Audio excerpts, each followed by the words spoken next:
O te whare. Karanga hau, the Honourable Nanaia Mahuta. Tēnā koe, mā koe whaiwhai ngā kōrero, kua kōrero hia I te ata nei. Nō reira kia koutou Ngaruahine, nei te mihi mai oha kia koutou. He hokinga mahara I tēnei wā, kia rātou katoa. Ka whakaaro ake ki ngā mātua tūpuna me ngā kupu kōrero I Waihotia, ki ngā whakatupuranga hei kawea I tēnei kaupapa, te toimahatanga o te raupatu. Me te hiahia ki te whai oranga I roto I ngā ākuatanga mō ngā whakatupuranga. Nō reira, ki tērā ki wai o te kite, nei tētehi e mihi atu ki a koutou katoa. Tēnā koutou, tēnā koutou, tēnā koutou. Nā ki te waimari, hei tutui e nei kōrero ki era I Waihotia I roto I te whare nei. Mr. Speaker, it gives me some pleasure to be able to contribute to this particular treaty settlement. As I said in my opening mihi, you can't help but be reminded of some of the historical facts of the country and locate yourself in some small way to some common interest. And when I read through the historical accounts of Ngaruahine and the impact of confiscation in the area, there was so much similar to the experience in Waikato. 1.2 million acres was confiscated in Taranaki, the same amount in Waikato. And in terms of the inability of the compensation court to adequately address the issues because those who had fought hard to hold on to their lands were classed as rebels.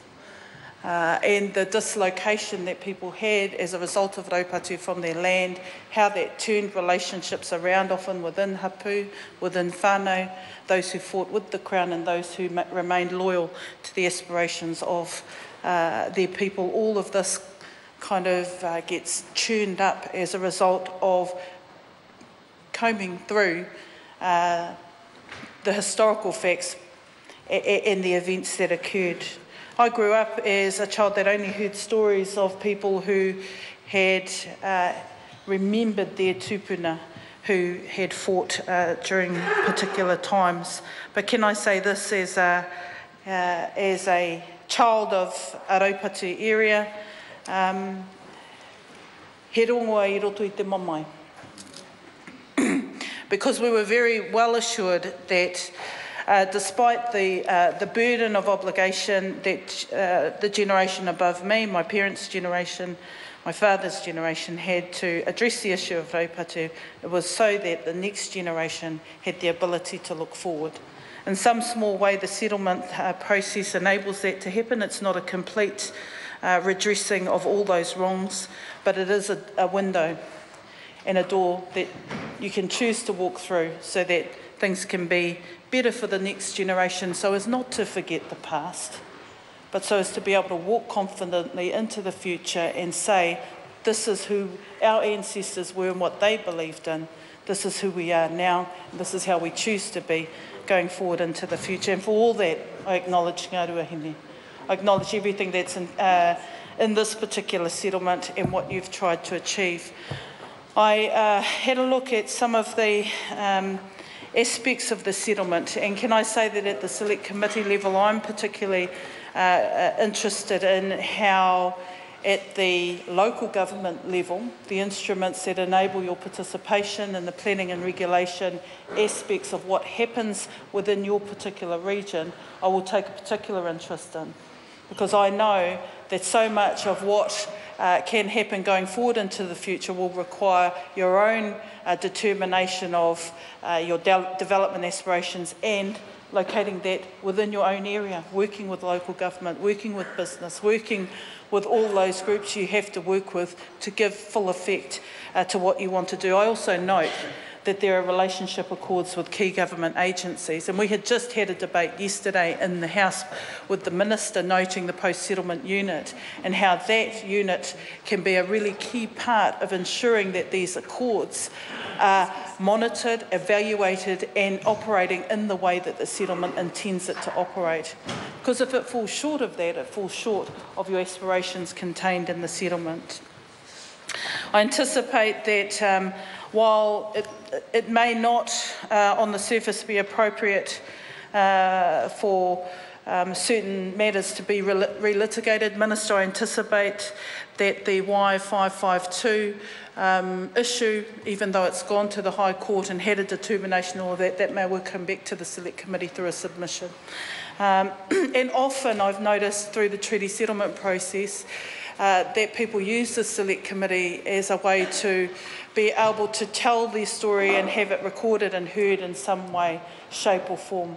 The Select Committee gives a lot of respect to anybody who presents submissions to us in earnest to try and understand the nature of their concerns. We are somewhat constrained to be able to address this because once it gets to the settlement phase and the legislative phase, our strongest role is to ensure that the deed reflects what is contained in the legislative mechanisms, and we can kind of really scrutinise from that aspect. But to revisit matters that have already been determined elsewhere, we're a little bit constrained in that effect. But I do want to mention that because I anticipate that will be an issue.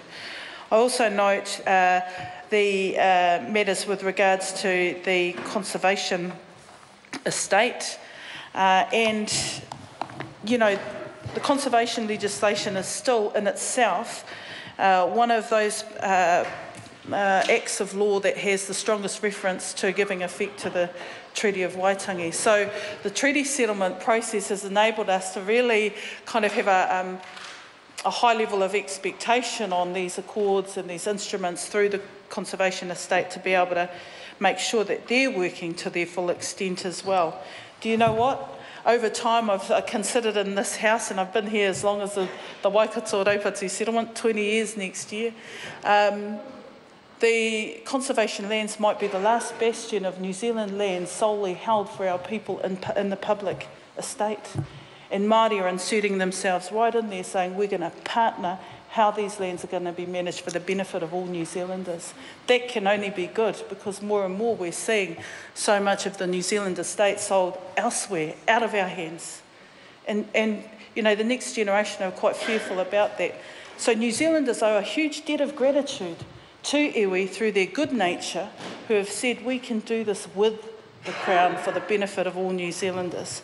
And it gives me great heart, the Tūhoi settlement with Te Uruwera.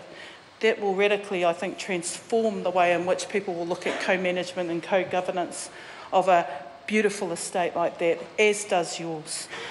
Mr. Speaker, there is so much more to this treaty settlement that again, the Minister himself said not enough time in 10 minutes to be able to do it adequate justice.